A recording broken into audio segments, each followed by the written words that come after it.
power of positive action, ang ibig sabihin niyan, yung bang sa araw-araw na ginagawa mo, napaparangalan ng Diyos sa buhay mo.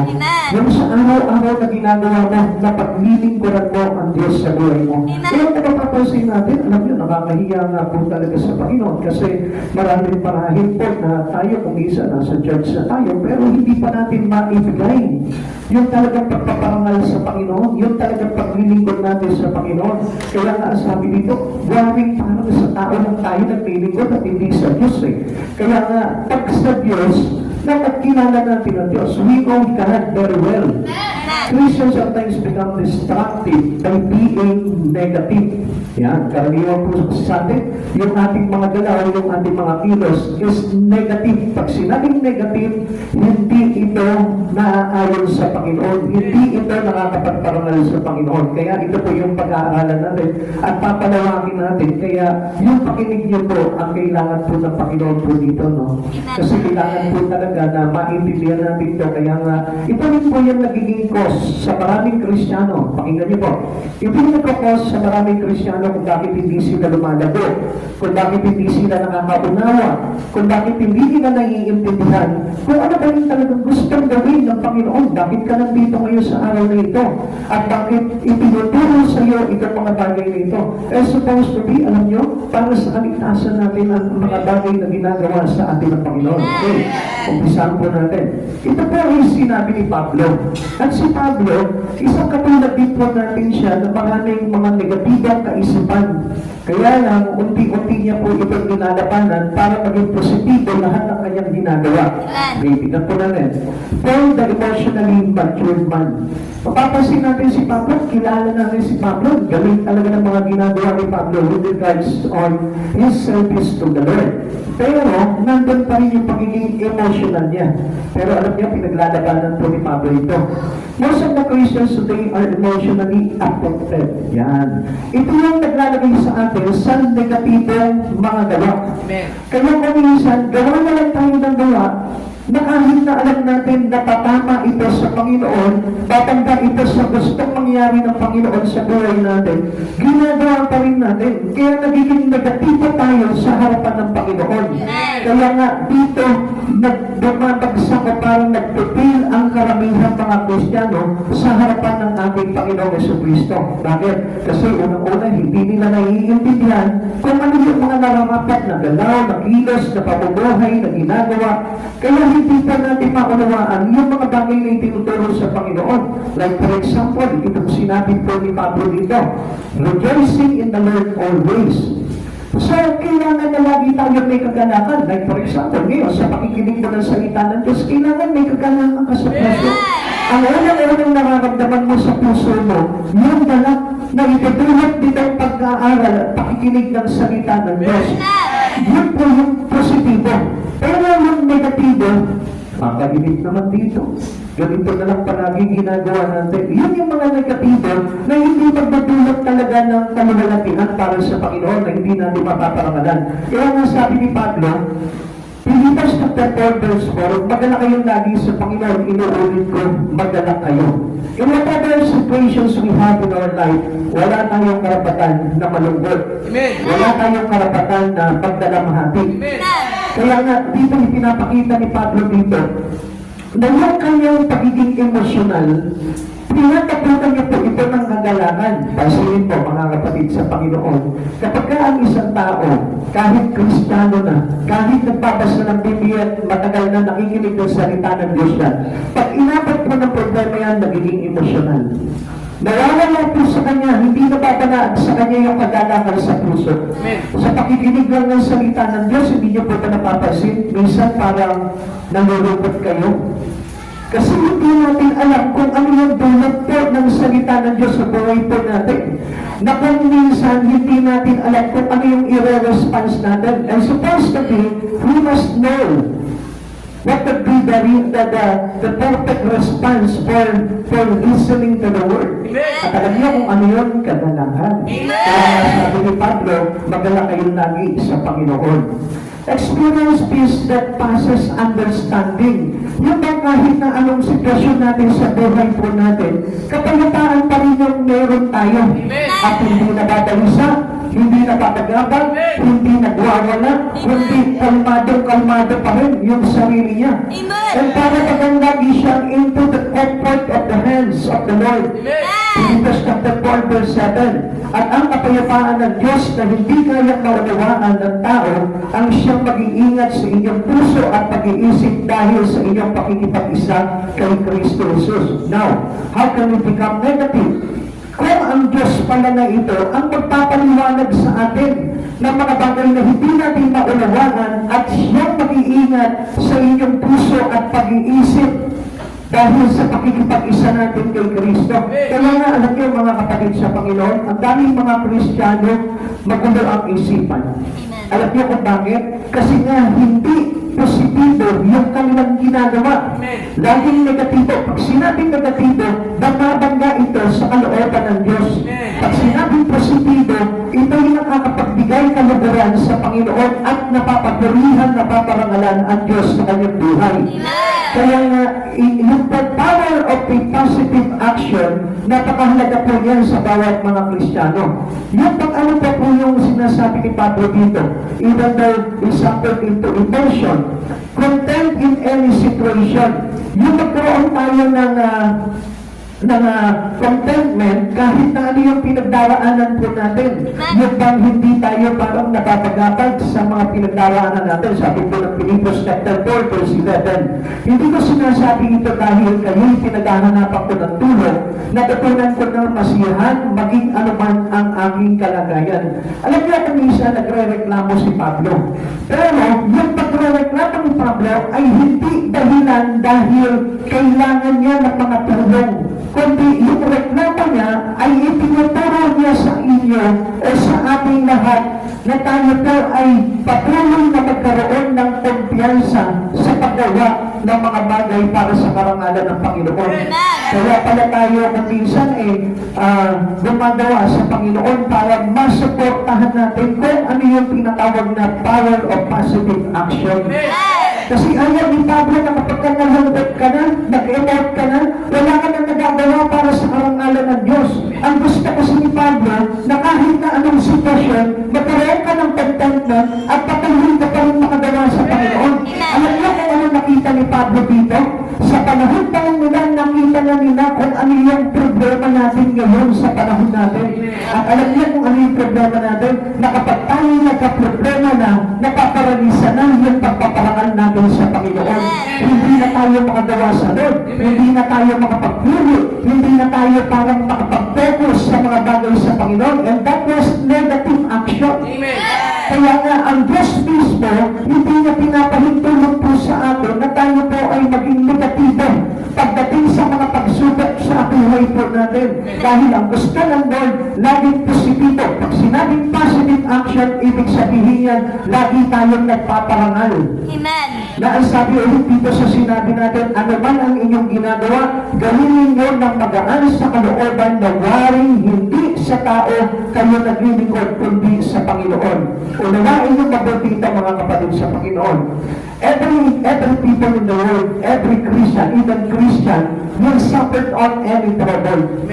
Tayong lahat magkakaroon po tayo ng mga kabuluhan, na mga pagsubok sa buhay po natin kasi hamon yan sa ating paglilingkod sa Panginoon. Pero, ano ba yan nagiging action po natin? Is it positive or negative? Kung positibo yung ating mga aksyon na ginagawa, yung response po natin ay patuloy po na makakapagbigay ng kapurihan sa Panginoon. It will never stop us dahil alam natin na sa Lord nagagaling yung ating lakas para mapagtagumpayan natin yan. Amen. Ayan, sabi ko nga po sa inyo, kailangan lagi tayong gising.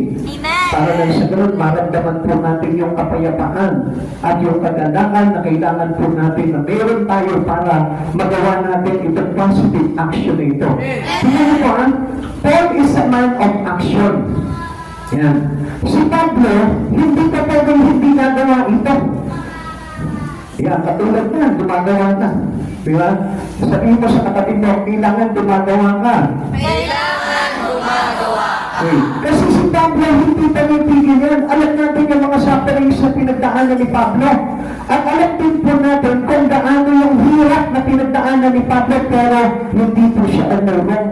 Kundi patuloy niyang isinulong yung kanyang positibong aksyon para maparangalan ang Diyos sa buhay niya. Tignan niyo po ito, sinabi po dito, ano po? Ayan, bigla na lang lumalabas ng buko. Ako muna, step. Ako muna, yan. Nasobrahan tayo.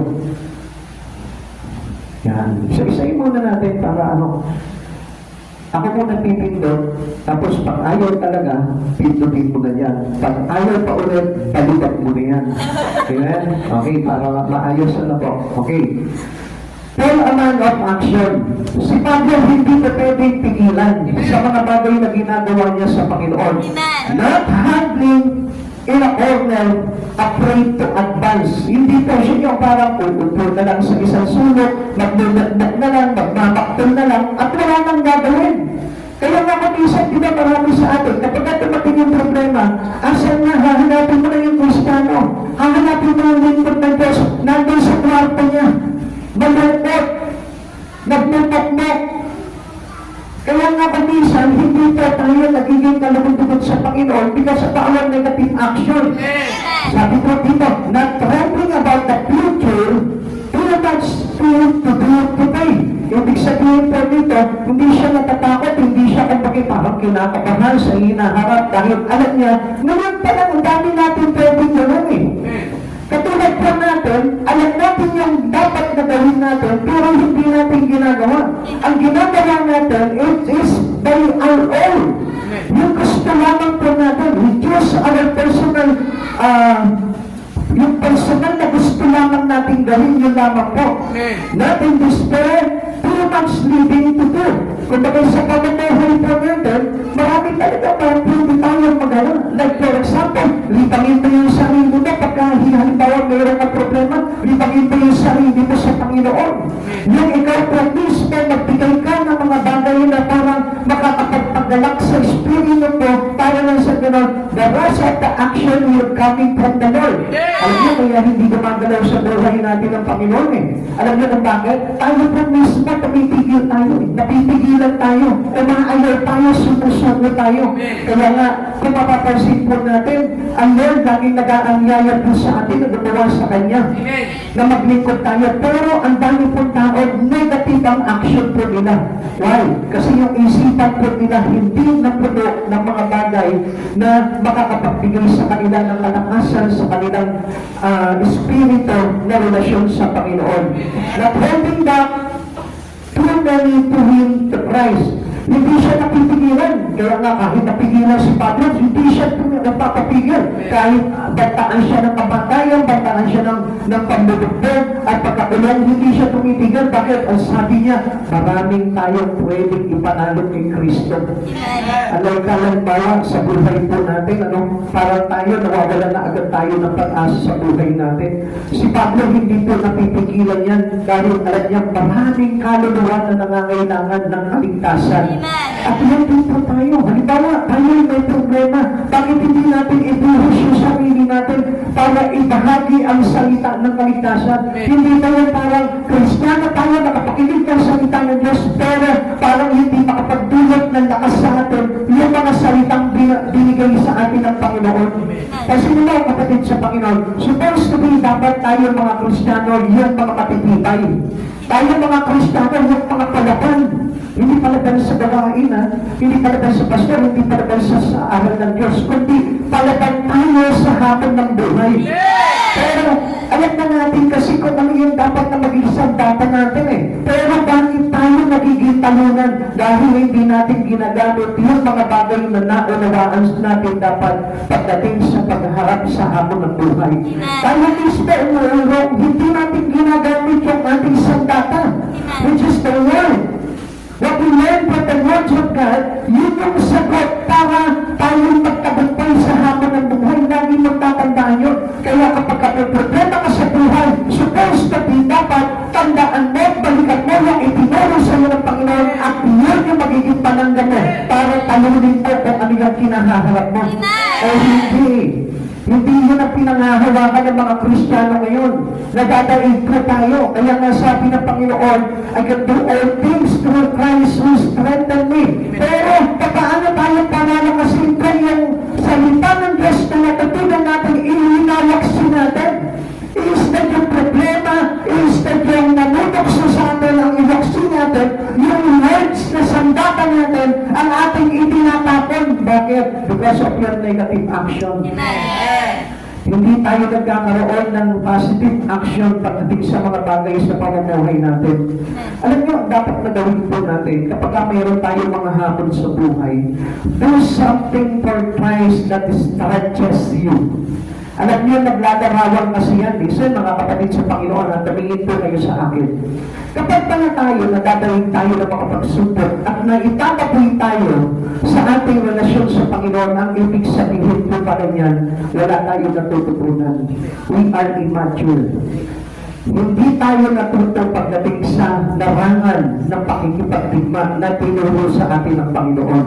Kaya anong dapat po natin gawin? Do something for Christ that stretches you. Kailangan palabuin natin yung ating espiritu. Hindi lang tayo nakaupo sa isang suno, umiiyak na parang batang walang pagawa. Tayo dapat ay malalangas, tayo dapat ay malalabantay. At wala sana makakadaig sa atin dahil ang sabi po natin, if God is with us, what can be against us? Ang sabi sa atin, no weapon shall prosper against thee. Wala pong anumang sandata ang makakadaig sa mga lingkod ng Diyos. At dapat po natin malaman yan. Kaya lang, negatiba ang aksyon natin. Na kapag dumating na yung pagsubok sa buhay, iiyak ka na lang. Maglulagta ka na lang, iiyak ka na lang, tatalikod ka na lang sa Panginoon. At hindi mo ilalaban yung mga bagay na natutunan mo sa Panginoon. Kaya nag-depend yung espiritu mo at ang dami na aapektuhan sa paligid mo dahil sa negatibong response mo pagdating sa labanan. Amen. Kaya nga si Yahweh, hindi niya pinahintulutan yung mga duwag na makipagdigma eh. Ang pinauli ni Yahweh yung mga duwag. Ang sabi niya, umuwi na lang kayo, baka mamaya maapektahan pa ng ibang mga mandirigma na talagang handa sa digmaan eh. Kasi pag nakita kayo ng mga handa talagang mga mandirigma, nakita po kayo na nananamlay, nangihina, at walang magawa, maapektahan po sila. Kaya tayo po mismo, pinatitibay tayo, pinalalakas tayo ng Panginoon. We will stretch our spirit para lang sa iyo, naging malalabantay po tayo. Tandaan nyo, walang Kristiyanong ayawin sa laban. Kailangan tayong lahat ay mga magigiting na mandirigma. Now, paano po ang gagawin po natin para ma-stretch ng toto yung ating espiritu? Unang-una na dapat natin gawin, do something to enrich your Christian life. Ayaw natin kasi palaguin eh. Ang bilis po kasi natin magtalikod eh. Ang bilis natin talikuran yung mga bagay sa Panginoon. At hindi nyo alam natin ang totoong tagumpay. Na kailangan lamang palang gawin ng bawat isa sa atin, yung tayo po yung magpalago sa Espiritu. Yung palaguin natin yung ating nalalaman pagdating sa Lord. Palaguin mo yung iyong pagpupuri. Palaguin mo kung ano yung mga bagay na ginagawa mo sa Panginoon. At ano po ba yung mga dapat natin gawin para ma-enrich, para mapagyaman po natin yung ating pamumuhay Kristiyano. Unang-una, get serious about Bible study. Yun, hindi sumasabay sa kamay ko, wala pang magic. Yan. Ang sabi nito, get serious about Bible study. Kailangan na kapag nag-aaral po tayo ng salita ng Diyos, siniseryoso po natin yan. Naka-pay attention palagi tayo. At lagi po natin tinutuklas kung ano yung mga bagay na dapat natin matutunan sa pag-aaral ng salita ng Diyos. Hindi po yung pinapaniwala natin. Katulad po kayo, tanongin mo yung katabi mo, seryoso ka ba? Seryoso ka ba? Kaya nakita niyo, sa sobrang seryoso, hindi na gumagalaw. No? Di ba? Ngayon, kailangan natin seryosohin ito. Bakit? Because it will enhance our spirit to grow. Amen. Alam niyo, kapag lagi ka nakapokus sa pag-aaral ng salita ng Diyos, makikita mo isang araw ang lago-lago na ng espiritu mo. Kaya maraming tao hindi nagagamit ng Panginoon at tamad pagdating sa mga bagay sa Panginoon kasi nga po, hindi natututo sa salita ng Diyos. I know many of you have a Bible verse. I know many of us here, meron po tayo mga memory verse, but not still, kumbaga parang hindi po ito yung makapagdulot sa atin ng kalakasan. Alam niyo kung bakit? Kasi nga hindi tayo seryoso. Dapat yung Bible verse na yun na nakaimbag sa puso mo, seryosohin mo. Pag pinasok mo sa puso mo, dapat yan, pagbungahin mo yan o pag-manifestin mo sa buhay mo yan. Kaya na mag-work sa buhay mo yung salita ng Diyos. Pag sinabi po natin, I can do all things through Christ who strengthens me, malakas ako. Dapat ang pakilawin mo sa sarili mo. Pag mayroon ka pa nan, malakas ka. Mananagumpay ka kasi nga, I have the strength that coming from the Lord. Meron akong salita. Meron akong lakas na galing sa salita ng Diyos. At hindi po yung kapag dumating yung problema sa buhay mo, malungkot ka na parang walang salitang natanim dito sa puso mo. Parang wala yung lakas na ibinigay sa iyo ni Jesucristo. The words of God will give us His strength. Kaya kapag ka nagme-memorya ka ng salita ng Diyos, dapat lumalakas ang isang katulad mo. At walang merong Kristiyanong merong memory verse sa puso niya na nakaimbak na mahina. Amen. Tandaan mo itong bagay na ito. The words of God will give us strength. Kaya nga kapag ka nag-focus tayo, nagseryoso tayo, ito, pag sa pag-aaral ng salita ng Diyos, hindi po pwedeng hindi ka lalakas. Lalakas at lalakas ka, lalago at lalago ka. At matututunan mo kung paano labanan o harapin yung mga paghamon ng buhay sa mundo nito. Ano pa po yung dapat natin gawin para ma-enhance yung spirito natin? Start memorizing Bible verse. Katulad po ng sinabi ko po sa inyo, kailangan iniimpak sa puso yan. Hindi lang binabasa, kundi itinatanim. Pag memorizing the Bible verse, ang ibig sabihin yan, we implanted it into our heart. Nakatanim. Hindi lang binasa, kundi nakatanim yan. Kasi pag nakatanim yan, lalago yan at magdagdaga. Marami kasi, kung mapapansin natin, maraming Kristiyano nagpapasa ng Bible pero walang memory verse. O minsan nga, hindi na nagpapasa ng Bible, kaya totally walang kalakas-lakas pagdating po sa Espiritu. Kaya ang Kristo na nagmatangay ng alon ng buhay na ito at hindi po sila talaga makasabay sa Espiritu ng ating Panginoon dahil nga po walang naitanim na memory verse sa puso niya. This is how we planted the words into our heart. Ganito natin maitatanim yung salita ng Diyos sa puso po natin. Hindi yan pa pwedeng basta meron ka lang narinig o ngayon. Kailangan yung mga narinig mo, halimbawa let's say, Philippians 4:13, pag nakita mo yun, basahin mo at memoryahin mo. Araw-araw, gawin mo yun. Hanggang nakakalimutan mo, araw-arawin mo yun, i-memory verse mo yun. Ganun ang pagtatanim. Huwag kang papayag na hindi matanim sa puso mo yun, kung hindi ka sisidlan ng lakas para magtagumpay ka. Kaya ako mapapansin po natin, di ba maraming mga mahihilang Kristiyano. Kapag ang isang tao, ang isang Kristiyano, ay agad po na pinanghihinaan pagdating ng pagsubok sa buhay, ang ibig sabihin niya, obvious yan na wala pong memory verse yan. Maaaring kapisado mo ang salita ng Diyos, pero hindi ito nagdulot ng kapangyarihan sa buhay mo. Why? Because you are not serious. Hindi ka seryoso sa tinanggapan yun. Pasinin mo, magtanim ka. Dalawang klase ang nagtatanim.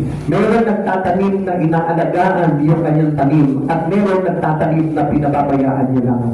Bahala ka dyan kung tumubo ka o hindi. Pero yung nag-aalaga talaga, yung talagang mga gardener, yung mga talagang farmers, makita mo, aalagaan talaga nila yung kanilang mga pananim hanggang sa lumago at magbunga. Pero meron din naman nagtatanim na bahala ka dyan, mamatay ka dyan, sabi nga po yung mga halaman sa amin, nasasayang lang Bakit? Ang ganda-ganda ng halaman, makikita mo bukas makalawa, patay na. Bakit? Hindi namin maasikaso. Maganda na sa paningin po namin, pero hindi namin naaalagaan. Kaya later on, nasasayang lang. Kaya sorry po sa mga nagbigay sa amin ng halaman, pero pagpalain kayo ng Panginoon dyan. Hindi lang po kami talaga marunong mag-alaga ng halaman. Sapat na po sa amin yung mag-alaga kami ng kaluluwa ng Espiritu. Yung halaman, bahala na kayo doon. Amen? Yan. Mahirap kasi mamaya mag-focus ako sa pag-aalaga ng halaman. Kayo naman mga kapatid ko sa Panginoon, hindi ko naman maalagaan. Ikaw naman ako sa Panginoon. Amen? Amen. So, start memorizing Bible verse. Kung wala ka pang Bible verse na nalalaman, dapat ngayon pa lang mag-aral ka na, mag-memory verse ka na para na sa ganon. Maitatak mo na sa puso ko yan at unti-unti magbibiligan yan. Amen? Alam niyo naman po siguro kung paano po magtanim ano. Amen. Dapat ba tayo marunong magtanim ng sama ng loob? Yun lang. Karaniwan yan ang lagi natin tinatanim. Galit, sama ng loob, hinanakit. Di ba? Yan tayo magaling magtanim eh. Pero umpisahan mo magtanim ng salita ng Diyos sa puso mo by memorizing every verse that you heard. Tandaan po natin yung mahalaga po yan. Jeremiah chapter 33 verse 29 to 30. Parang ako yung aking salita at katulad ng martilyo na tumutulog sa malaking bato. Ako yung laban sa mga propeta gumagamit ng salita ng ibang propeta at sinasabing iyon ang aking mensahe. Listen, minsan kasi narinig lang natin tapos kiniklaim natin na atin. Palitan mo na sa puso mo para pag lumagot ka ng buto yan ang magiging sandata mo. Amen. Yan ang magiging martilyo mo. Yan ang magiging apoy sa puso mo na kapag dumating sa iyo, yung tukso ng kaaway, yan ang tuturog. Amen. Kaya huwag kang gagaya at lihuwan lamang doon sa mga kakilala mo na talagang nagtatanim sa puso nila ng salita ng Diyos. Kasi pag dumating sa iyong pagsubok, ikaw mismo ang tuturogin yan dahil hindi mo inaral, hindi mo pinagbuti at hindi mo hinayaan at tumubot lumago sa puso mo yung salita ng Diyos. Kaya lagi po, pag meron po kayo memory verse, patutuin niyo po sa puso niyo yan. Napakainam na sandata po yan. Apo yan, natutupok. At martilyo yan, natutulog sa mga malalaking bato. Ibig sabihin sa malaking hamon natin sa buhay na ito. Ano ba po yung dapat natin gawin para ma-enrich po yung ating make a list of your blessings and good things. Ayan. Sino po dito yung parang nakikita niya lahat at pinipilang niya o iniisa-isa niya yung mga pagpapala sa kanya ng Panginoon. Alam niyo kaya hindi po tayo makapagpasalamat sa Panginoon, kaya nga yung iba, aniyahan na mag-church, ayaw. Alam niyo kung bakit? Kasi hindi nila alam kung gaano karami ang pagpapala ng Diyos sa buhay nila. Kaya dapat mag-church yung mga tao na yon dahil hindi nila alam kung gaano karami na pala ang blessing na ibinigay sa kanila ng Diyos. Nabuhay ka sa mundo ito, ipinanganak ka, umpisa na ng pagpapala ng Diyos na dapat kang ipagpasalamat sa Kanya. Kaya alam ko kasi, magaling ang tao sa pagbibilang ng mga problema. Kaya ang nangyayari sa kanila, hindi na nila alam kung papasalamatan pa ba nila ang Panginoon sa buhay po nila. Kaya nga ano sabi po ni Hope, sabi ni Hope, hindi lamang po magpupuli kapag nasa pakilakas. Kasaganahan. Kundi maging sa pakilakas. Ulitin, hindi lang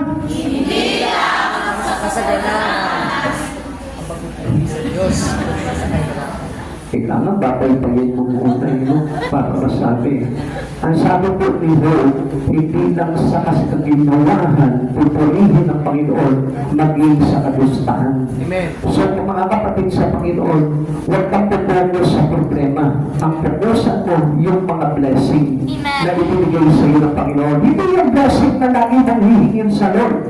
Yung mga blessing na nagdaan sa buhay mo, kasi yun yung magpupos sa iyo para paglingkuran, magpasalamatan ang Diyos sa buhay mo. Alam niyo po tayo paglilingkod natin, pasalamat natin sa Panginoon yan.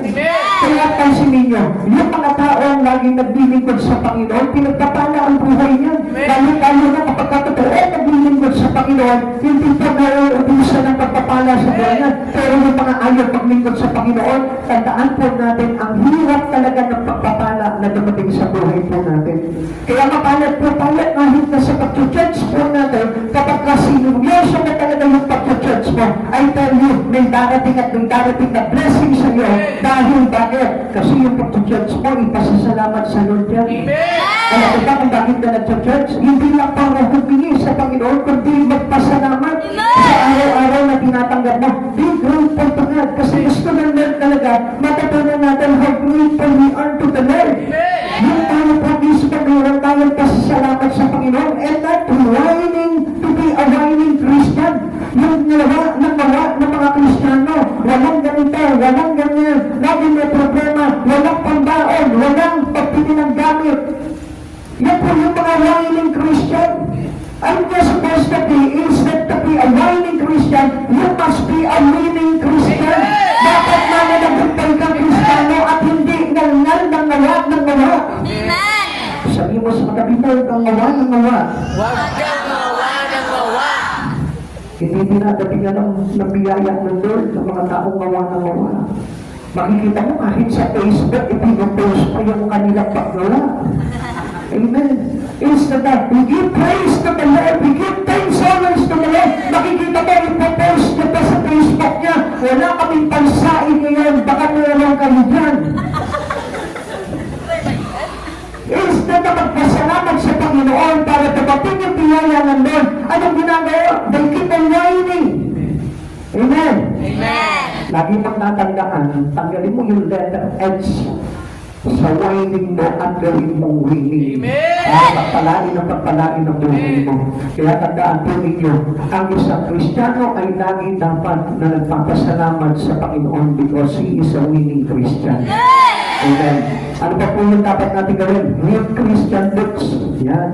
Instead na yung mga kapag ang inyong binabasa na magdudulot sa inyo ng kalaswaan at kahalayan, basahin nyo yung mga Christian's book. Amen. Sabi nga po, alam nyo, kung ano yung inilalaman mo sa isipan mo, yun ay nagiging ikaw. Like for example, magbasa ka ng mga kahalayan, mga kalaswaan, ng mga babasahin, ikaw na mismo yun. Dahil nagustuhan mong basahin yung bagay niyo, kaya hindi mo nakikita ikaw yun. Manood ka ng mga telenovela, makikita mo ikaw mismo pagkarama na. And that was a negative action. Nagiging emosyonal yung buhay na dahil kahit hindi kayo mag-aalay ng asawa mo dahil nakakita ka na nag-aalay na mag-asawa sa pinapanood mo, aawayin mo na rin yung asawa mo. Bakit? Kasi yung espiritu nung pumapasok sa iyo. Amen? Baka mamaya, kasi halimbawa, na nanonood ka palagi ng emperor, isang araw, ma-e-emperor ka. Masasantay ka. Gusto mo mag-isantay? Ha? Tandaan nyo, panoorin nyo yung mga may kinalaman sa pagpapalago ng mga banal na aral tungkol sa Panginoon. Fill our mind with the holy things in God. Kailangan yun ang pag-iipon natin. Halimbawa, lagi lang wala ka ng ginawa, bilang na lang ng bilang ng pera, bilang na lang ng bilang ng pera. Hindi mo alam, tukha ka ng pera. Amen. Dami na sa tanong. Sa araw-araw na lang kasi walang ginawa, hindi mo bilang na lang ng pera. Doon sana kung sa kanya yung hindi pambayad niya pala. Amen. Kaya nga mas maganda dyan, himayin mo yung Biblia mo, hindi pipilasin ha. Babasahin mo yung Biblia mo araw-gabi at makikita mo, magiging mananagumpay ka at pagpapalain ng Diyos sa buhay mo. Amen. Ano pa po yung dapat natin gawin? Put away all bitterness and anger. Forgive everyone. Yun. Tanggalin natin lahat ng sama ng loob, lahat ng galit, at magpatawad tayo palagi sa isa't isa. Alam niyo po ba yung unforgiveness, yan yung nagpapahirap ng buhay ng isang tao. Kapag hindi ka marunong magpatawad, daan tayo isusumpa. Alam niyo po ba yun? Sumpa sa buhay ang hindi pagpapatawad. Kaya yung mga tao na hindi marunong magpatawad, sila po ay nakapiit sa sumpa. Dahil alam po sabi po ng Biblia, kung hindi tayo nagpapatawad, di ka rin pagkatawarin ng kapag nasa langit. So, ibig sabihin, nasa iyo, nakadaba pa rin sa iyo yung sumpa. Kaya nga, magpatawad ka kahit na agaano pa kasakit yung mga naranasan mo sa buhay na ito. Ephesians chapter 4, verse 22, sa halip maging mabait kayo at maawain, magpatawad kayo sa isa't isa, tulad ng pagpapatawad sa inyo ng Diyos dahil kay Kristo. Lagi niyong tatandaan, lahat ng ginagawa natin ay para sa Diyos at hindi natin ginagawa sa tao. Halimbawa, kahit na nasaktan ka ng isang tao, pinatawad mo sa Diyos na ginawa yun. Alam niyo ba kapag hindi ka pinatawad ang kapwa mo, parang ang Diyos mismo ang hindi mo pinatawad. Okay, balik po tayo sa verse 23. Ano man ang inyong ginagawa, gawin ninyo ng magaan sa kalooban sa waring hindi sa tao, kaya naglilingkod kundi sa Panginoon. Amen.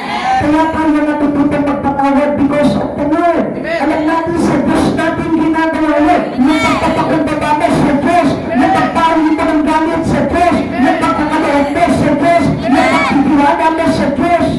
Kaya nga hindi mahirap sa isang Kristiyano na gawin ito mga bagay na ito dahil sa Diyos siya nakapokus lahat ng gagawin niya. There is always give in to the positive action.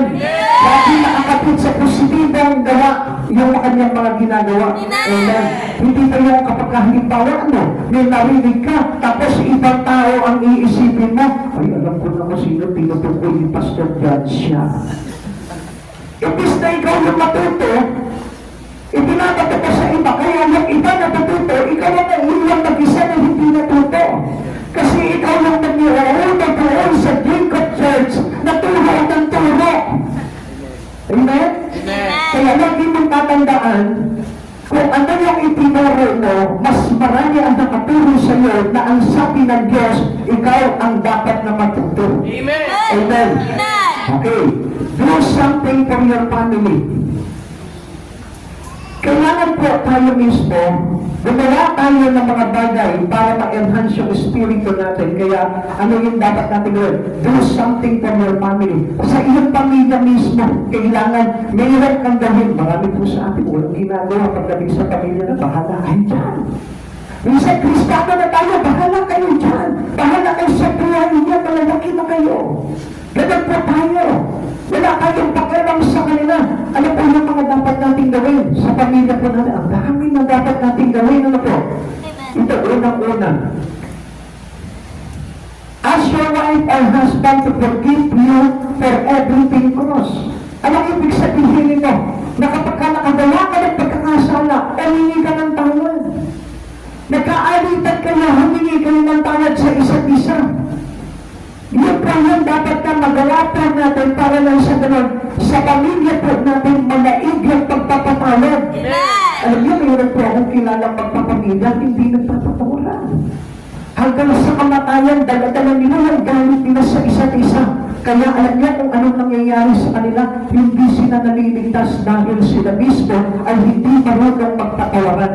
Magkakapatid, magkakaaway. Magkakapatid, nagtitikisan.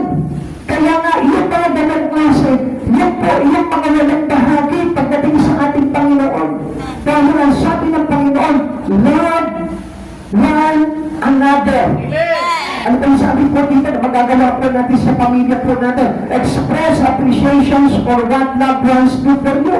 Halimbawa, binigyan ka ng pagkain ng kapatid mo, pasalamatan mo, pakita mo sa kanya, mahal na mahal mo siya. Hindi yung nagdadagdagan kayo. Hindi yung nagsusumpakan kayo.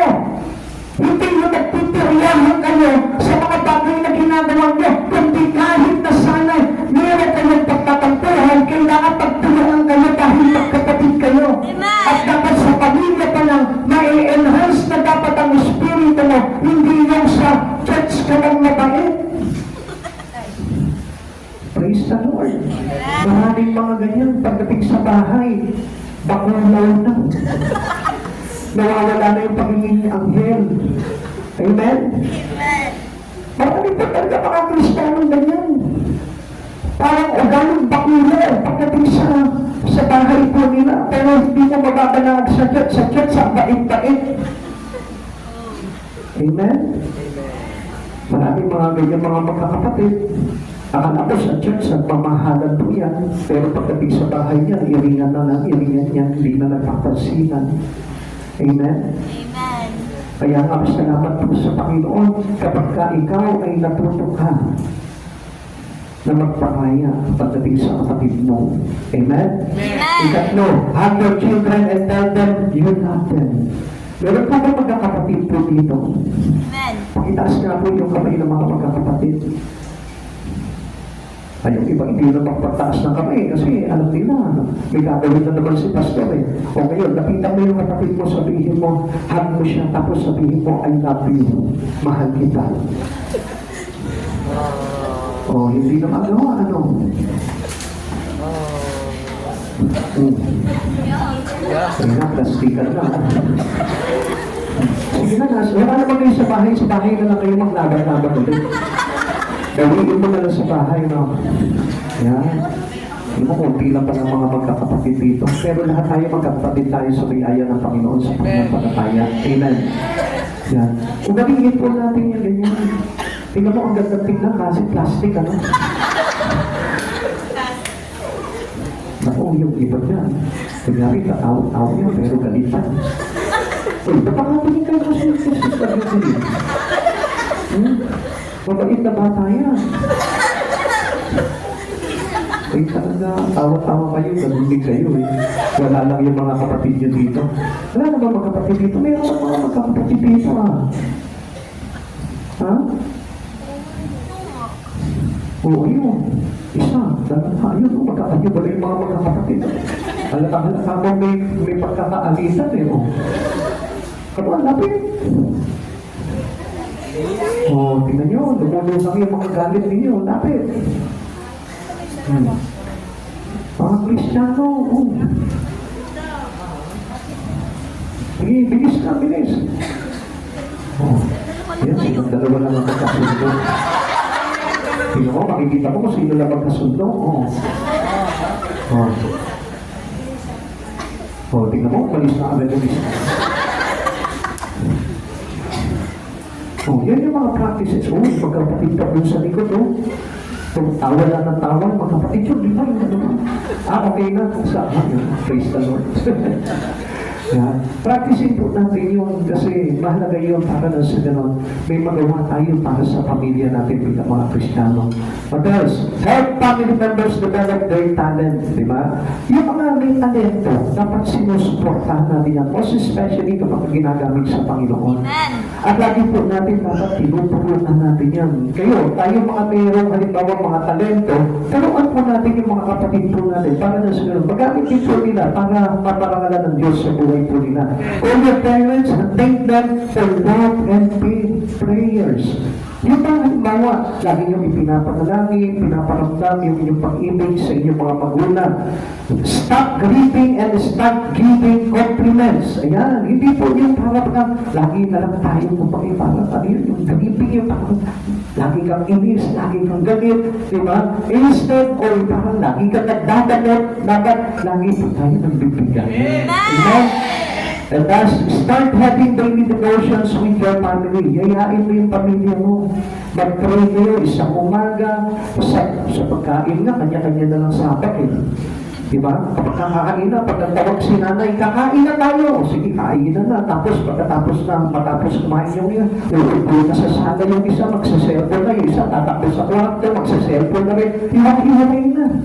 Pag sinabi ni nanay, pagbukas na ng pinggan, wala nang tumatakbo. Pag sinapagtawag ang nanay, kakain na, takbuhan ng mga anak. Pag sinabi, nagasan nyo at ligpitin na, walang sumusunod. Yan yung mga mabubuting pamilya. Kahigaan chapter 17, verse 17, ang kaibigan ng nagmamahal sa lahat ng panahon at sa oras ng kagipitay, kapatid na tutulong. Yan, ganyan po tayo dapat sa pamilya. Okay, ano pa po yung dapat natin gawin para ma-enhance po, ma-enrich yung ating spirito? Do something for your church. Naku, yan. Medyo tatahimik na tayo lahat yan.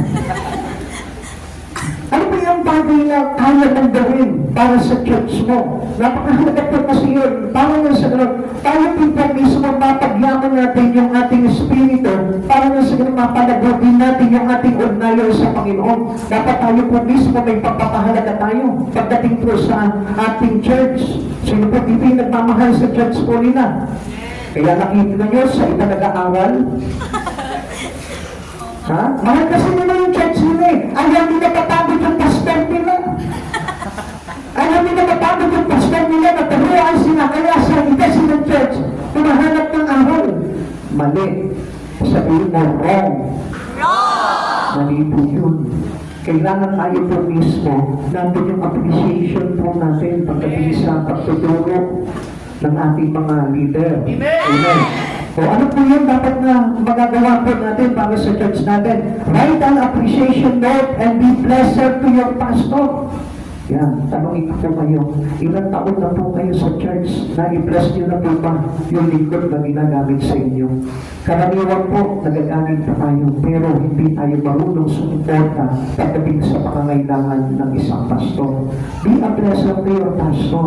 Isang bagay po yan para sa ganun, tayo po mismo, maipakita natin sa Panginoon na nagpapasalamat tayo dahil binigyan tayo ng isang pastor na magtuturo sa atin. Alam niyo kaya hindi po nagiging blessing ng isang pastor, ang isang kongregado. Alam niyo po kung bakit? Kasi piling niya sa sarili niya, magaling na siya. Piling niya sa sarili niya, hindi niya na kailangan ng pagtuturo ng pastor. Piling niya sa sarili niya, alam niya na lahat pagdating sa Panginoon. Kaya hindi niya ma-appreciate yung ginagawa sa kanya ng pastor niya. If you notice, if you understand yung trabaho ng isang pastor para sa inyo, doon mo malalaman na kailangan pala talagang i-bless itong pastor na ito. Kaya nga po minsan, kung meron tayo pinagdadapukan, unang-unang pinagdadapukan natin, walang ibang kundi yung lingkod ng Diyos na ginagamit sa atin. Kaya supposed to be, dapat lahat nga ay marunong mag-bless sa pastor dahil sila yung pinagdadaanan ng mga karunungan at mga pagpapala ng Diyos na ibinibigay sa kanila. So let us know it. Kung talagang totoong Kristiyano tayo, dapat alam natin meron tayong memory verse at dapat lagi yung makatandaan yung sinabi ni Pablo ni Timoteo, 1 Timothy chapter 5 verse 18. Sapagkat sinasabi ng kasulatan, huwag mo bubusalan ang bibig ng baka habang ito'y tumugiig, nasusulat din karapat-dapat lamang na bayaran ang manggagawa. So, nagpapagal po sa inyo yung mga lingkod, yung mga leaders, yung mga elders, nagpapagal po yan na dapat sila po mismo ay binabless po natin. Kapag meron po akong babasahin po sa inyo, sabi po dito, Pastor's labor continuously for the kingdom of God. Yan ang trabaho po ng mga pastor. And they are deserving of their wages. Over the years, there has often been controversy surrounding preachers' pay. Yan po yung laging kontrobersya eh. Yung pinag-usapan palagi sa church na hindi maintindihan dahil nga po hindi lumalago ang espiritu ng isang tao. Okay. But in this verse, the Lord clearly states that a laborer is worthy of his paycheck. An ox is a hard-working animal, and this verse explains that it deserves to eat some of the fruit of its labor. Likewise, the pastor deserves to receive payment for his labor as well. Sino po dito yung nakapagtanim na ng isang punong na mundunga? O halamang na mundunga? Hindi yung tatanim. Kawawa naman kayo. Kapag pakitaas naman po, huwag kayong magsinungaling, bawal na magsinungaling. Ang mga sinungaling, hindi walang karapatan pasok sa karya ng langit yan. Sino po dito yung nakapagtanim na ng mga halaman? Ng kamatis, ng okra, ng lansones, ng mangga, ng ano-ano. Sino po dito yung natanim nun? Hindi ka nakatigil ng bunga? Nakatingin po. Lahat kayo nakatigil? So, right to po yan kasi tinanim niyo yun eh. Kahit na sabihin mong ibibenta mo yun, meron ka pa rin ititira doon para matikman mo kung masarap yung tanim mo. Mga kapatid sa Panginoon, ganun ay hinalintunan ng Panginoon yung isang naglilingkod at nagpapagal para sa kanyang tupa. Dapat na makinabang sa mga pagpapala ang tinuturuan. Amen. Amen? Come on. Sabi pa po dito, like the Father God's love to bless His children, and He yearns for those children He has called to be pastors, to thrive and succeed in their finances as much as anyone else. Not only are they providing a very real service for their local body of believers and community, they are also providing spiritual nourishment and encouragement with eternal consequences. Sila po yung nagpapagal para sa espiritu ninyo. Sila po yung nagbibigay lakas para po tayo ay hindi tumanggap ng kaparusahan pagdating na araw eternally. Hindi niyo po ba alam kung ano yung pinagsisikapan nila? Pilit tayo ini-encourage, pilit tayo pinalalakas, pinatatatag sa espiritu para na sa ganun hindi po tayo pagdating ng araw ay maparusahan.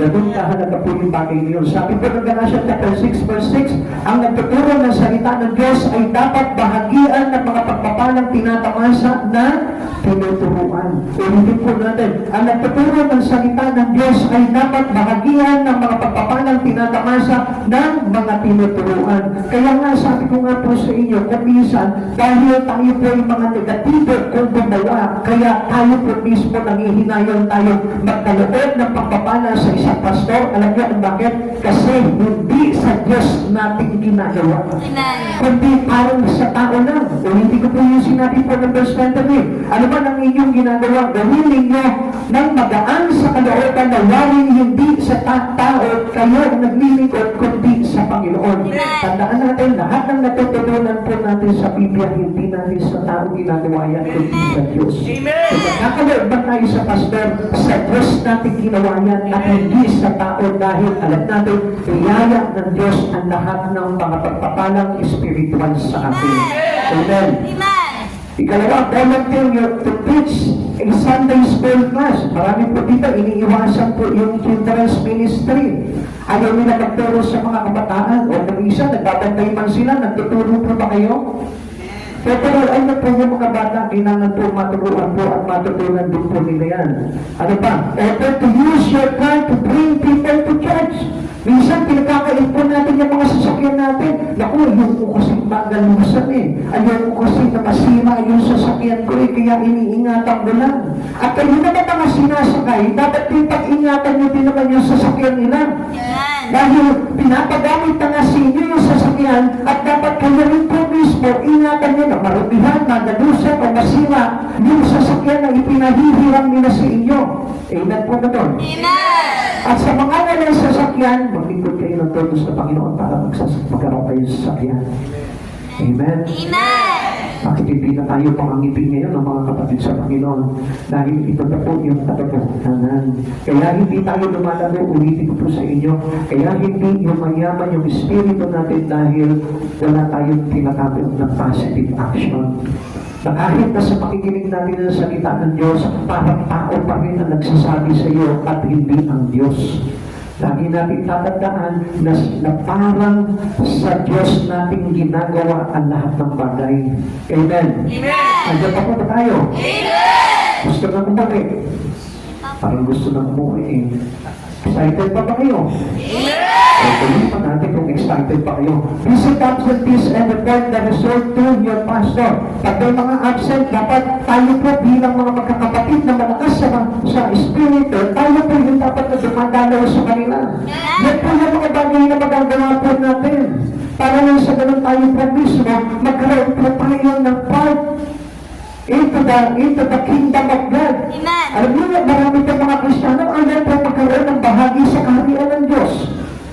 Lahat po tayo, pinipigyan tayo ng bahagi ng Panginoon, pinagagawa tayo para na sa ganun. Nagkaroon tayo ng bahagi sa kaharian ng Diyos, pero tinatanggihan natin. Naku, nakakatakot, sila na lang. Total, sila naman yung manggagawa ng Diyos. Kaya pagdating ng araw, wala tayong bahagi doon sa kaharian ng Diyos. Bakit?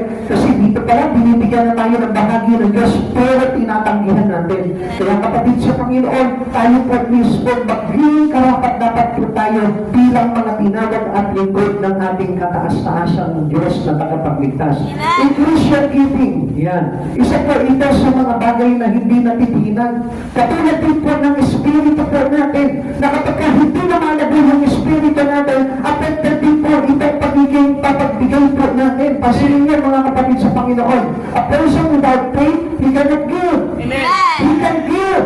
Kahit kailan hindi magbibigay yan dahil maliit ang pananampalataya niya. Pero ang isang tao na talagang hubog at mayaman ang kanyang espiritu pagdating sa aral ng Diyos, ang gaan magkaloob po yan. Hindi yan nagdadamot sa church niya. Hindi po yan nagdadamot ng mga bagay na maisusuporta niya financially, materially, o spiritually. Hindi niya pagdadamotan ng church niya. Alam niyo kung bakit? Kasi sagana yung kagandahan loob na natutunan niya pagdating sa kanyang espiritu. Kaya nga, it also increases giving. Kaya mapapansin mo, matagal ng Kristiyano, pero nakapatod na yung kanyang pagbibigay sa ganun lamang.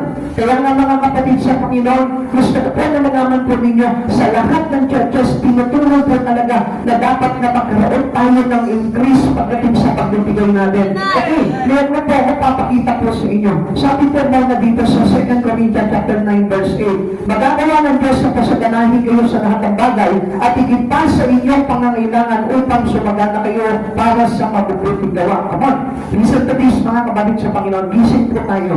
Alam niyo po kaya po tayo hindi nakakapagkaloob pagdating sa ating iglesia o sa mga manggagawa po natin. Alam niyo kung bakit? Kasi nga po mahina yung ating espiritu. Hindi lumalago yung espiritu po natin. Kaya tayo po mismo ay hindi sumasagana sa mabubuting gawa. Katulad na sinabi ko po sa inyo, na kapag tayo po ay nagtanim ng salita ng Diyos sa puso po natin, lumago at tumubo, nakikita mo yung tago niyan into your action. Kaya nagkakaroon ng positibong action ang isang Kristiyano, maging sa kanyang pagbibigay, lumalago ang kanyang pagbibigay. Dahil bakit? Yun ang indikasyon na lumalago yung kanyang natututunan na nakaimbak sa kanyang puso. Kaya napapansin mo, marami pa rin mga Kristiyano madadamot. Marami pa rin Kristiyano hindi makapagbigay pagdating sa pangangailangan ng church. Alam niyo kung bakit? Kasi nga hindi na-enrich ng todo. Yung espiritu niya hindi lumago dahil hindi nataniman ng salita ng Diyos. Ano po yung nakikita niyo ngayon sa ating monitor? Anong tawag po dyan? Sa binabasa ninyo, pakisigaw, pakilakas, salita ng Diyos. Kung itong verse na ito nakatanim sa puso mo, lagi mo ukil-kil sa isipan mo yan na ang pagbibigay ng sagana sa Panginoon ay magtutulot ng pagpapala sa buhay mo yan. Ito sa alam po, lumalago yung pananampalataya mo. Kaya kapag ang isang tao nagdadamot pagdating sa mga pagbibigay niya sa Panginoon, ay dalo ang ibig sabihin niyan, hindi nagkaroon o hindi nataknan ang puso niya ng salita ng Diyos. Pasahin ko po ulit sa inyo, magagawa ng Diyos na pasaganahin kayo sa lahat ng bagay. Ay sabi nila, magagawa ng Diyos na pasaganahin kayo sa lahat ng bagay. If you believe in Christ Jesus, He is our God. Now, if you believe in Him, alam natin na kaya po pasaganahin ng Diyos ang buhay natin.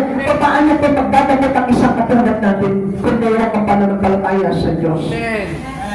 Kapag at may papakita po ako sa inyong isang graph. Ngayon, tignan niyo po dito why we are so unfair to God. Tignan niyo po ito. Ayan. Ito po yung mga asking needs po natin. Ilang percent po yan? 100% po humingi tayo sa Panginoon. Minsan ayaw natin ng okay lang pag humingi tayo sa Lord. But our giving to God, ang Diyos hinihingi lang sa atin is only 10%. 10% lang. Pero ang hinihingi naman natin sa Panginoon, gusto natin 100% and more of it. Hindi nyo napansin? Ang lakas natin humingi sa Panginoon. Pero pagdating sa paghingi ng Lord sa atin, hindi man lang natin maibigay yung 10% man lang. Come on. Pagkanahin niyo po yung inyong espiritu, makikita niyo kung gaano po tayo hindi marunong sumunod pagdating sa Panginoon. Mga kapatid sa Panginoon, I tell you the truth. Kung tayo po mismo, hindi lang nang hingi palagi sa Panginoon in our prayer, I tell you, pero hindi ka naman marunong magkaloob sa Panginoon, you are not a Christian. Receiving ka. Bakit? Kasi gusto mo, humingi ka lang, pero hindi ka naman kaisa sa plano ng Diyos para ipadaganap ang kaligtasan sa mundo. Kapatid sa Panginoon, ang Diyos nagpapasagana ng buhay ng isang mananampalataya. If you believe in Christ Jesus, yung blessing kayang i-overflow sa iyo ng Lord. Kapag gising po tayo. Kaya nga po kung minsan hindi po natin makatsa up yung mga pag-aaral Kung ito ako pong gustong ituro po sa inyo, sabi ni Pablo, hindi sa hinihingan ko kayo ng tulong. Kundi ang gusto ni Pablo ay talagang sumagana yung pagpapala sa atin ng Panginoon. Kaya nga mga kapatid sa Panginoon, dito pa lang ang laki na ng diferensya. Dito pa lang makikita na natin na ang laki ng pagkakaiba ng Kristiyano sa Diyos. Ang Diyos hinihingi lang sa atin 10%, pero ang tao hinihingi niya sa Diyos 100%. Pero hindi natin maibigay yung 10% lang pagdating sa Diyos. Kaya mag-isip po kayo, if we deserve to be saved by the Lord, if we are deserved to be a children for Him, ang mga anak ng Diyos masulpuhin, ang mga anak ng Diyos hindi madamot, ang mga anak ng Diyos ready yan sa lahat ng bagay, kung palagi yan. Hindi yan pinaglilimitahan niya ang Diyos sa buhay niya, kundi sagana rin yan dahil sagana ang Diyos na nagbibigay sa kanya. Anin, refuse to take part in gossip and criticism of leaders. Kapatid sa Panginoon, huwag kayong nakikiisa dyan. Sa mga taong chinichismis ang church, yung kasimaan, sa mga tao na naninira sa mga lingkod ng Diyos, ay tayo huwag kayong makikaisa dyan sapagkat itutuloy din kayong kalaban at kaaway ng Diyos. Pero Samuel chapter 26 verse 9, ngunit sinabi ni David, huwag nang gagawin iyan, malaking kasalanan na pagbuhatan ng kamay ang haring pinili ni Yahweh. Imagine that, even though ito pang si King Saul is disobedient to God, but still, nirespeto pa rin po ito ni Haring David. Bakit? Kasi ginagalang niya yung pagpili ng kataas-taasang Diyos. Kaya nga kahit na po sino yung ginagamit sa inyo ng Panginoon para turuan kayo ng mga magagandang bagay patungkol sa Diyos, irespeto niyo po yan at huwag niyo pang hahayaang saligin po yan. Dahil ang pagpapala ng Diyos ay doon sa mga taong marunong o respeto sa mga hinirang niyang lingkod. Tandaan po natin yan. Gusto niyo po bilang Kristiyano, pagpalain kayo ng Lord, pagpalain po rin po yung lingkod na ginagamit sa inyo ng Panginoon. Ano sabi po dito ng ating Panginoon? Those who bless you. Sabi niya gano'n, I will bless those who bless you. Pagpapalain ko, ang sino ka magpala sa iyo? Sinabi niya po dito kay Abraham. Kaya nga mga kapatid sa Panginoon, kapag pinagpapala natin ang lingkod ng Diyos, ang church na ginagamit ng Panginoon, ang lahat ng instrumento ng Panginoon, dito sa lingkod na ito, ay tayo, hindi na pwedeng hindi ka pagpapalain ng Panginoon. Amen. Nagkaroon po kayong nalaban sa mga tagapagturo nyo, dahil ang kalakip po nito is curse. I will bless those who bless you, and I will curse those who curse you. Hindi pa tayo ng Diyos na ikinichismis ang lingkod ng Diyos, sinisiraan, kahit na po ano po yung kasamaan at kasiraan ng isang lingkod ng Diyos, huwag mong gagawin na ikwento at isindi yung isalanat yung kasiraan ng isang lingkod ng Diyos dahil minsan hinirang pa rin siya ni Yahweh. Amen! Amen? At maintindihan po natin ang mga bagay na yun dahil ang Diyos po mismo ang magbabaya, ang magbibigay sa atin ng parusa doon. Amen. Nandiyan po ba kayo? Nakikinig pa po ba kayo lahat? Naiinip na po ba kayo? Sabihin mo yung katabi mo kung inip na siya. Ikapito, join the choir or use some other talents you've been hiding. Yan. Dapat po, kapag alam nyo na meron kayong talento sa pag-awit, gamitin nyo para magpapalingan ng Panginoon. Para na sa ganun tayo po mismo, may magawa po tayo for the glory of God. Amen. Kung marunong kang sumayaw, magsayaw ka para sa Panginoon, magpagagamitin po sa labas. Amen. Amen. At pag-awit po natin, kaya po tayo binigyan ng talento ng Diyos at ang Diyos na nagbibigay sa atin ng talento, ginagamit po natin yan to praise God and to praise Satan. Amen. Alam niyo, may napakinggan nga po ako na sabi po nung isang lingkod ng Diyos, sabi niya gano'n, kapag umaawit daw po tayo ng mga awiting makmundo, makasanlibutan, yun po palang mensahe na nakapanood po, ay talagang naikot-ended po sa atin. Kaya hindi po pala natin namamalayan yung espiritu ng kinaawit natin. Halimbawa, yung paborito ko na yung awitin, ano po. At papakinggan nyo po mabuti yung mensahe doon. Baka kami yung mensahe na nung pinapakinggan nyo, ay talagang nagdudulot na po ng kasamaan. Tignan nyo po, mga kapatid sa Panginoon, isang araw makikita mo, nagre-reflect na sa iyo yung awitin mo. Amen? Kaya, mag-ingat po tayo sa pagkanta po ng mga awiting makasanlibutan dahil marami po mga tao talaga napapahamak at patuloy po na nakakargahan ng espiritu ng sanlibutan dahil po sa mga bagay na ganyan. Amen. Amen. Start a prayer group for revival. Yan, napakaganda po dito na magawa po natin. Yung tayo po mismo dito, tututuo po tayo ng isang prayer group para sa ikalalakas o ikababuhay ng espiritu natin. Ano, ang dami po mga Kristiyano, angalan po sila ng angalan, pastor, nanghihina ng espiritu ko. Pero yayain na po sila sa prayer intercessory, ayaw. Yayain po sila sa Bible study, ayaw. Bakit hindi po mananamnan yung espiritu po ninyo kung wala kayong ginagawa para palakasin po ito? Tandaan po natin, every Christian must have a great to revive the spirit. Kailangan po natin na talagang meron po tayo kinangaaniban na church o isang gawain o ministeryo dito sa church nito para lumabot po yung ating mga espiritu. Kaya kung mapapansin po natin, marami po mga Kristiyano, okay na po sa kanila yung kalagayan nila.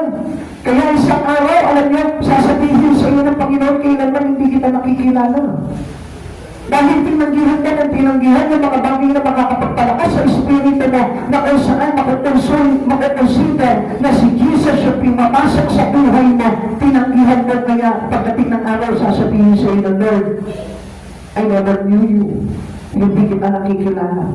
Huwag kang tatanggihan kapag inupuran ka ng Panginoon, gawin mo yung bagay na yun at makipag-ugnay ka din, makipag-isa ka din para lang sa ganun. Yun yung magiging cause para lumakas ang espiritu ng isang tao. Okay, and last, do something to fulfill your responsibility toward evangelism. Magkaroon ka ng responsibilidad para ikaw mismo makaisa ka sa Panginoon bilang tagapagligtas niya. Yung tayo po mismo ay nag-aakay tayo ng kaluluwa. Pwede mo ba sabihin sa tabi mo, ano bang bagay na kaya mong gawin para sa kalwalatian ng Diyos? Ano bang bagay ang kaya mong gawin para sa kalwalatian ng Diyos? Kung minsan, alam nyo, yung sarili pamilya na lang natin, hindi pa natin maobligahan para sa Panginoon. Kaya alam nyo, it is impossible for us to do evangelism kung doon mismo sa mga malalapit sa buhay natin ay hindi natin makuha itong bagay na ito. Kaya nga kapatid sa Panginoon, if you enrich your spirit with the things in God, makikita mo ikaw mismo, hindi ka titigil ng nakaakay. Kaya alam niyo, kahit na mahirap mag-akay, meron mga Kristiyano na walang tigil, walang patid sa pag-aakay. Kahit nahihirapan sila, hindi sila tumitigil.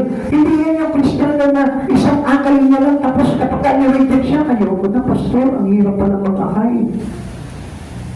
Madali po siya panghinaan ng loob, pero ang isang taong malakas o yung kanyang espiritu ay talagang buhay pagdating sa Panginoon. Kahit na halimbawa hirap na hirap siya sa mga anak niya na kaya, hindi niya pa ito pinitigilan. Hindi niya tinipitawan yan. At patuloy siya gumagawa ng mga paraan, ng mga programa para lamang madala niya yung kanyang pamilya para sa Panginoon. He never stop doing it. Kasi alam niya, yun yung talagang kadugod-dugod sa Panginoon eh. Now, marami po tayo magagawa po tuloy kung tayo po'y tatanggap ng responsibility to the word evangelism.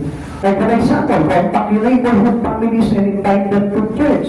Marami po tayo mga kapitbahay na pwede po natin silang akayin para mag-church po sila. Visit a lonely person who needs Christ. Halimbawa, meron kayong mga kilala ng mga tao na problemado at kaya naman mga, halimbawa, yung wala nang nagmamahal sa kanila. Pwede niyo po silang pasukan dito and start evangelism to them. Start giving out tracts every day. Yung lamang po, halimbawa, nandun ka sa eskwelahan, nagpapatay ka sa mga anak mo, may hawak ka mga tracts, nag-aabot ka doon sa mga nanay ng mga kaklase ng mga anak mo, nag-aabot ka na, nakakapag-evangelize ka na. Instead of mag-gossip ka, instead of ano yung mga bagay na ikinukwento mo na wala namang katuturan at makakapagpahanap sa buhay mo, gamitin mo yung sitwasyon mo para makapag-akay ka at makapagligtas ka ng kaluluwa. Na mga kapatid sa Panginoon, ang isang malago sa Espiritu, hindi siya tumitigil sa pag-evangelyo sa Panginoon. Take a class on how to do personal witnessing. Dapat nga po, lagi po tayong kaisa into our discipleship here. Tayong lahat, dapat po tayo nagkakaisa po tayo. Sama-sama po tayo nag-aaral po dito ng mga bagay na dapat po natin gawin. Pero yun pa po yung kinatataparan ng isang Kristiyano, kaya ano po nangyayari? Hindi lumalago yung espiritu nila at nananatili na lamang po silang immature.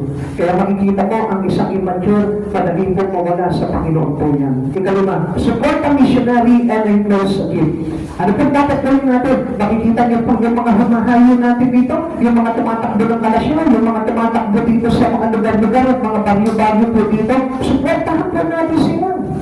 Alam niyo po, yung sa maliit na pagbibigay lamang po sa kanila, na pamilihan po nila, mahuhusto na po, pasisilahan na po yung mga tao niya.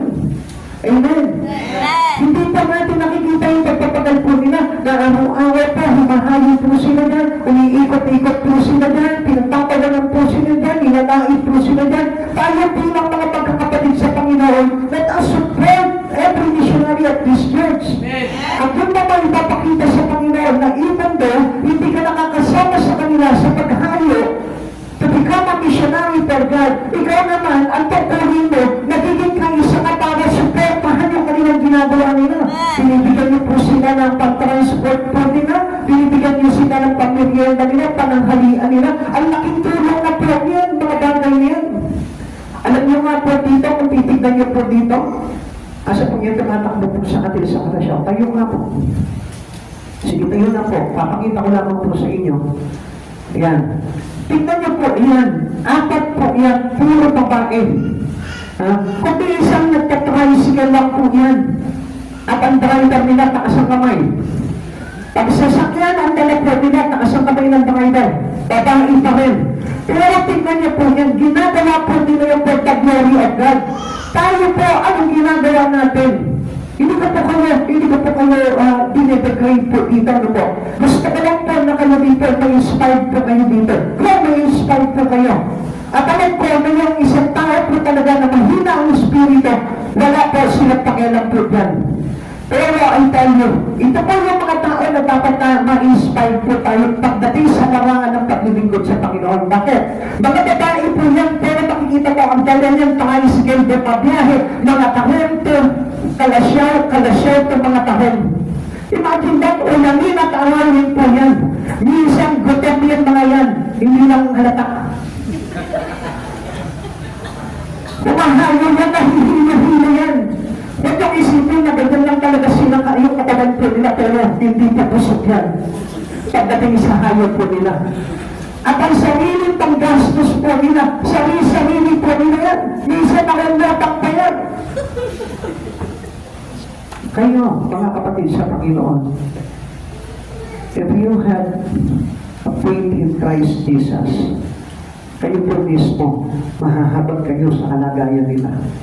Dahil babae sila pero sinasakripisyo nila yung mga bagay sa personal nila para lang magawa po nila. At masuportahan po nila yung tagpuli nila para sa Panginoon. Support the missionary and enclose a gift. Ngayon, kahit paminsan-minsan man lang sana, pero man lang halimbawa, system, dagdag nyo na ito sa pamilya na ninyo. Kahit ang small amount man lang i-enclose nyo sa kanila, alam nyo, magiging inspired pa po sila sa ginagawa nila. Pero alam nyo mga kapatid sa Panginoon, dapat tayo po mismo, ramdam po natin yung bagay na yun. Kaya hindi natin nararamdaman yung halaga ng ginagawa nila kasi nga hindi natin ginagawa. Pero kapag ginawa niyo yung mga bagay niyo, doon yung malalaman na mahirap pala yung ginagawa nila.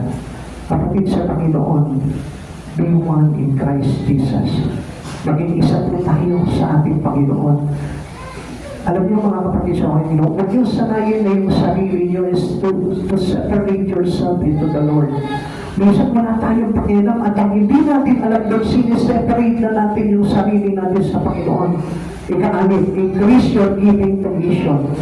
Supportahan po natin yung mga mission natin sa church na ito. Like for example, yung lamang po natin para sa proyekto po natin, para makapili po tayo ng lupa. Minsan hindi po natin sinusuportahan. Minsan alam niyo po ba, magkakano lamang po yung ating naiipon po dito. Kapag lamang po, pag binibilang po nila yung mga nagdadagdag, kapag napakaliit. Compare nyo kung ilan po tayo dito. Supposed to be, alam niyo, hindi mahirap na makabungot na tayo ng pagbili ng lupa. For the glory of God. Pero anong nangyayari? Hindi po tayo magkaisa doon. Minsan tayo pa-produce po, wala po tayong puso para suportahan yung mission ng ating Panginoon. Tandaan niyo po, ito pong itakatagpo natin dito sa lugar ng mga tabi. Malita na lang kung wala po kayong pagmamahal dito sa inyong bayan. At alam ko po na ang mga Ilocano na pagmahal po niya sa bayan po nila. Kilala ko po ang mga Ilocano talagang they stand. Stand sila para sa bayan nila. Pero how much more pagdating sa Espiritu, sa kaligtasan ng mga susunod na henerasyon sa inyo. Alam niyo ako, hindi ako matutuwa na ang anak ko, makikita ko na palaboy sa kalsada. May bisyo. At walang ginawa kundi yung mga masasamang bagay. Mas matatawa ko kung mai-involve sila sa gawain ng Panginoon. Kaya nga tayo po mismo dapat nagtatanim tayo sa gawain ng Panginoon para soon anihin po ng mga anak po natin lahat ng ginagawa natin for the missions for Christ Jesus. Alam niyo po ba kapag tayo po ay nagtatanim sa mission ng ating Panginoon, I tell you, one day, makikita nyo, yung tinanim nyo sa mission ng Panginoon, aani yan sa pamilya mo. Amen. And pray for the special needs of missionaries. Ipanalangin niyo rin po ang mga misyonaryo. Panalangin niyo ang mga naglilingkod sa Panginoon. Huwag niyo po silang bibitawan sa panalangin po ninyo dahil napakahalaga yun. At mga kapatid sa Panginoon, ugaliin po natin na lagi tayo nakasupport at nakabackup sa kanilang mga ginagawa for the glory of God.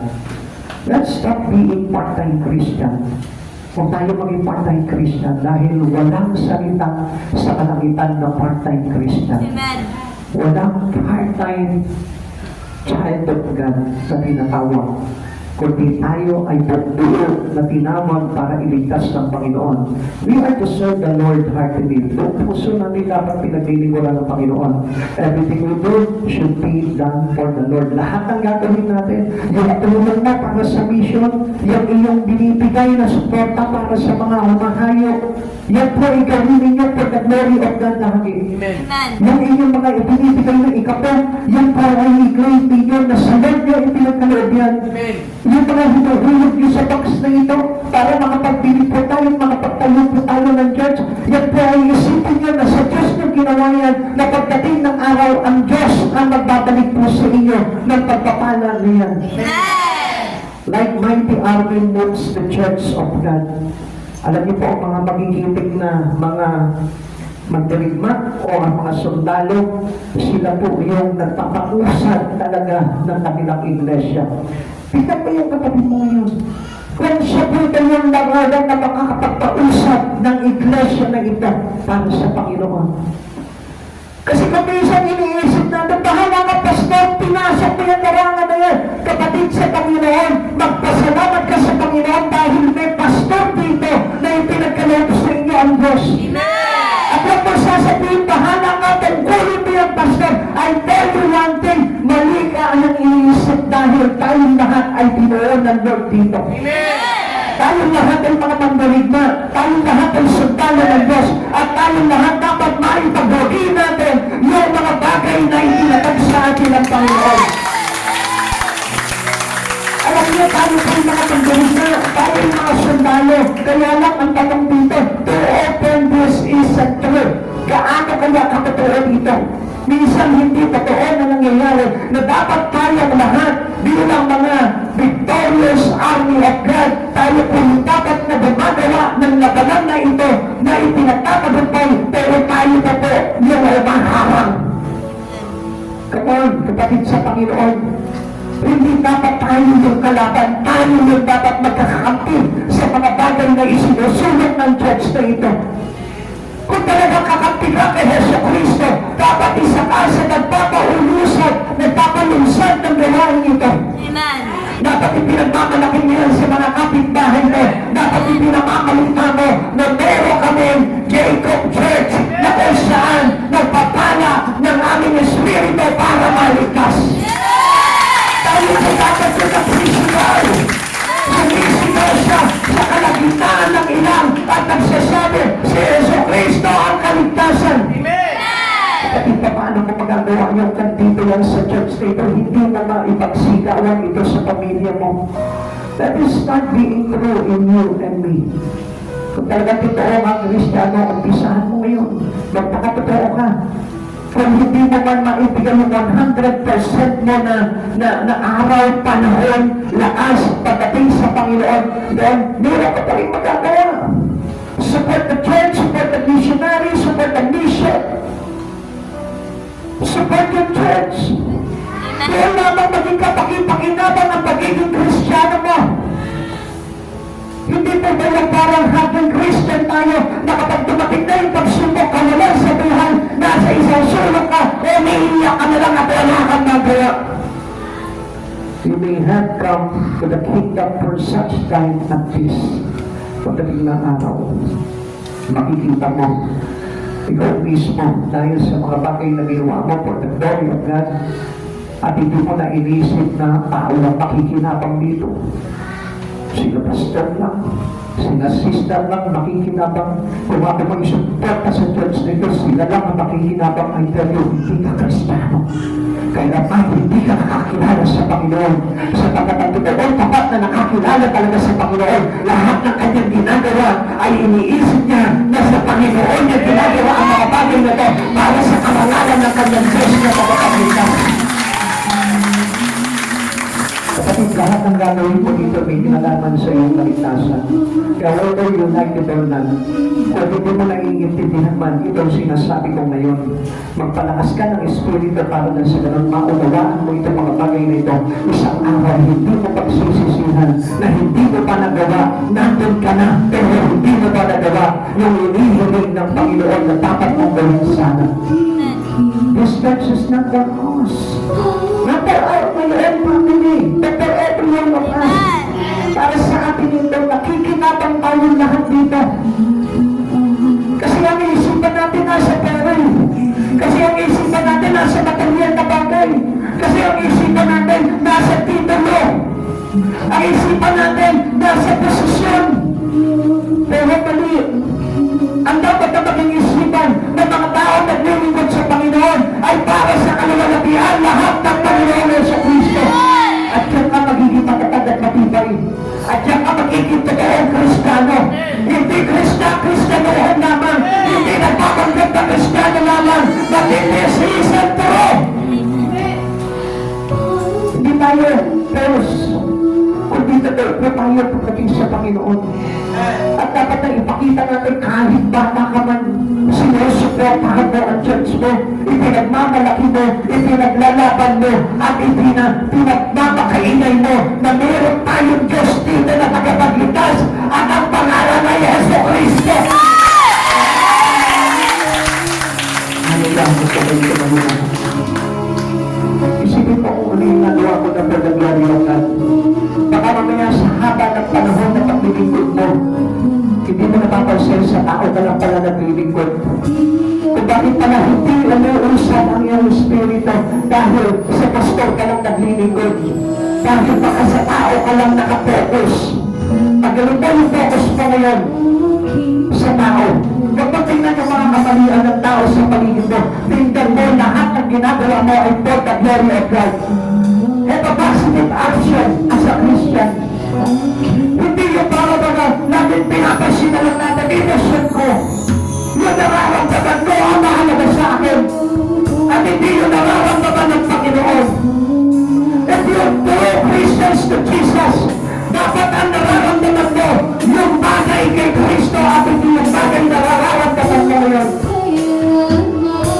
Suppose to be dapat kahit na nasasaktan ka. Basta for the glory of God, isasakripisyo mo kung ano man yung sakit na nararamdaman mo for the glory of God. Hindi galing sa tao ka ginagawa, kundi sa Diyos ka naglilingkod. Nakita mo ko ka na sa Panginoon. Nakita mo ka na kay Yeso Cristo.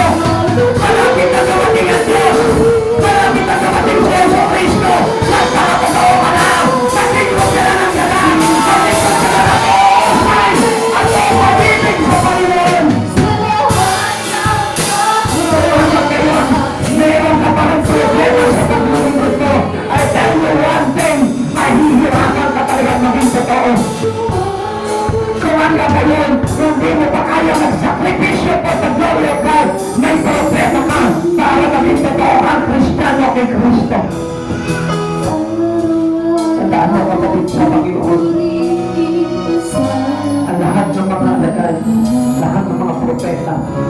sinakripisyo nila yung mga bagay-bagay sa buhay po nila para lamang maging totoo sila pagdating sa Panginoon. Be true to yourself. Be true in front of Christ.